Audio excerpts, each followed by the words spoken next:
Hey everybody, Darren Cross here. This is MBA 642, and this is the intro slash lecture video for Mod 5.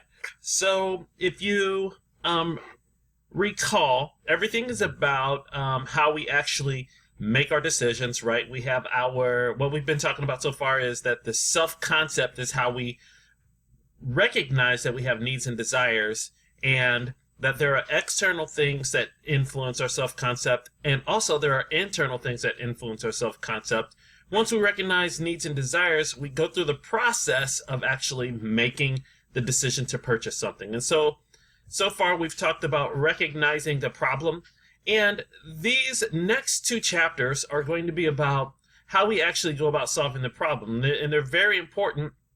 And some things actually inform this. So the first is the information search. And what we do is we go through this process of looking for alternatives that we think can actually fulfill those needs or solve that problem. And there are some things that we got to look at when we're talking about searching for information. It's not just a deal of, hey, I got on Google and I found some information and this looks good and this other thing looks better. It's about how involved we get in that purchase decision based upon a various number of things.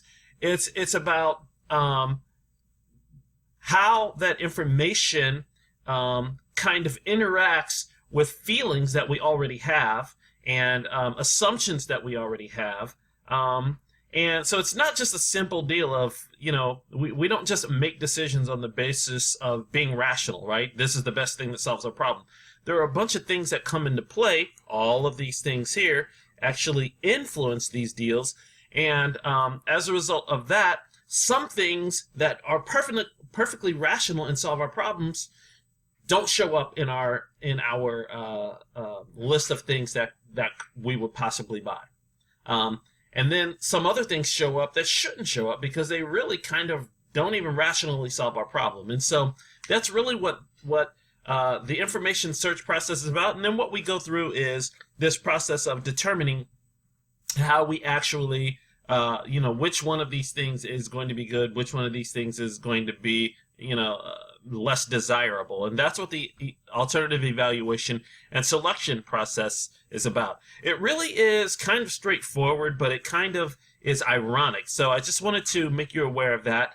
That's really what it's about, these next two steps in the decision-making process. And from there, we're just going to build on until we get to the point where we actually made that decision. So go over those chapters. It's chapter 15 and 16, and then go over to the discussion board, get that discussion done, and then you'll go to the next part of your written assignment for that major project.